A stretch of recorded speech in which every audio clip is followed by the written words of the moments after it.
Bismillahirrahmanirrahim. Assalamualaikum warahmatullahi wabarakatuh dan salam Malaysia Madani kepada anda semua. Terima kasih kerana memulakan pagi Rabu anda dengan bersiaran bersama kami dalam Selamat Pagi Malaysia pada hari ini untuk edisi 20 Mac 2024 bersama saya Munawar Azmi dan juga bersama dengan saya Raja Sufia Raja Arif. Alhamdulillah hari ini merupakan 9 Ramadan 1445 Hijri.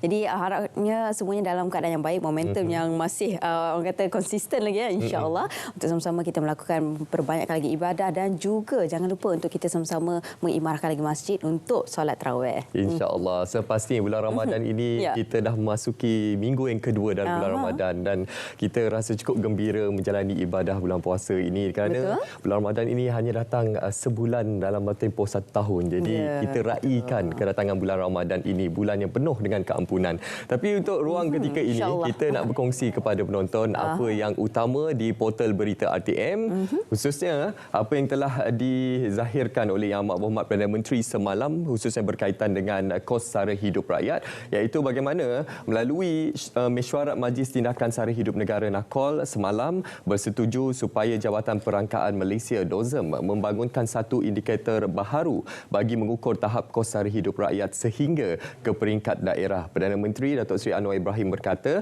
dengan indikator tersebut ianya sekaligus dapat membantu kerajaan merangka pelaksanaan program yang lebih tepat dan berkesan. Dan antara yang lain juga, mesyuarat telah pun membincangkan dengan terperinci beberapa perkara terkait kos sara hidup rakyat, khususnya berkaitan dengan isu harga dan antara yang lain juga adalah berkenaan dengan ketersediaan bekalan beras dalam negara dan antara yang lain juga beberapa mekanisme jangka pendek telah pun dikenal pasti dan akan dilaksanakan dalam tempoh dalam tempoh masa tertentu bagi memastikan ia dapat membantu rakyat berkenaan dengan perkara ini.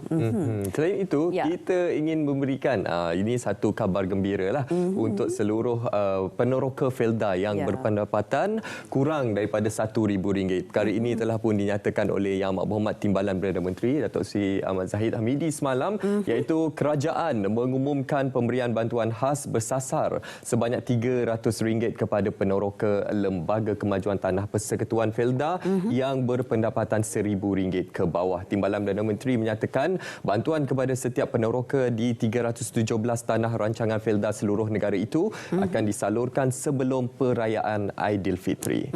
Peneroka yang berpendapatan RM1,000 ke bawah dan juga yang berpendapatan RM1,000 sehingga RM2,000 akan mendapat penangguhan potongan hutang tidak termasuk kos operasi ladang dan semua ini untuk hasil bulan Mac. Okey. Dan seterusnya juga iaitu KLIA akan ditambah baik mampu menjadi kebanggaan negara dan antara perincian di sini Kementerian Pengangkutan mengambil maklum satu laporan kaji selidik yang menyatakan lapangan terbang antarabangsa Kuala Lumpur KLIA adalah lapangan terbang ke-8 terburuk di Asia dan menterinya berkata melihat daripada perkara tersebut daripada sudut pandang positif kita perlu menambah baik usaha melaksanakan beberapa penambahbaikan agar KLIA mampu menjadi kebanggaan negara. Dan sepasti turut dinyatakan dua projek besar yang sedang diusahakan di KLIA iaitu seperti Aerotrain yang sedang dibaik pulih dan dijangka siap pada penghujung tahun ini serta sistem pengendalian bagasi yang sedang diperbaiki dan insya-Allah kita akan melihat kembali KLIA menjadi salah satu lapangan terbang antarabangsa yang terbaik di dunia. Amin insya-Allah. Okey, seterusnya kita nak berbicara berkenaan usaha KWSP yang akan memperuntukkan peruntukan sebanyak RM250 juta. Bagaimana usaha ini adalah untuk memacu pertumbuhan syarikat pertengahan. Menurut penganalisa korporat dan perniagaan Muhammad Faizal bin Malik berkata, langkah itu menandakan keyakinan terhadap potensi syarikat pertengahan berbanding hanya tertumpu kepada syarikat tersenarai dan berwajaran tinggi. Dan syarikat pertengahan sememangnya memerlukan pelbagai sokongan termasuk dana, akses pasaran dan juga kerjasama daripada pemodal berwibawa.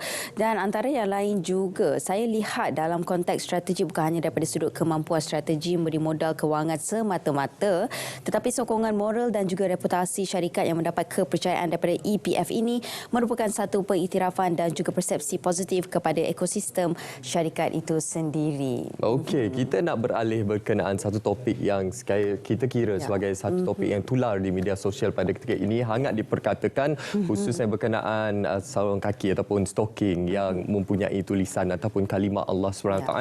Ya, ini perkara yang telah dizahirkan oleh Kebawah Dulia Maha Mulia Seri Paduka Baginda Yang di-Pertuan Agong, iaitu murka berkenaan isu kalimah Allah dan mahu tindakan tegas dilaksanakan. Yang di-Pertuan Agong murka dan menzahirkan duka cita berhubung isu penjualan stoking tertera kalimah Allah di sebuah rangkaian kedai sebaneka, dan Seri Paduka Baginda bertitah adalah tidak masuk akal sebuah syarikat dengan kaki tangannya terdiri daripada warga negara Malaysia tidak peka dengan perkara sedemikian. Dan antara lain, kesilapan sebegitu tidak boleh diterima dan dibenarkan berlaku lagi kerana masyarakat hidup dalam sebuah negara majmuk setelah sekian lama. Kalimah Allah dipandang sangat tinggi pada sanubari umat Islam, tambahan pula di bulan Ramadan, dan ia tidak sepatutnya timbul perkara yang membangkitkan kemarahan umat Islam. Baik, itu dia antara paparan berita semalam yang kami kongsikan kepada anda, dan kita akan berhenti berehat seketika menawar. Kembali lagi selepas ini di Selamat Pagi Malaysia.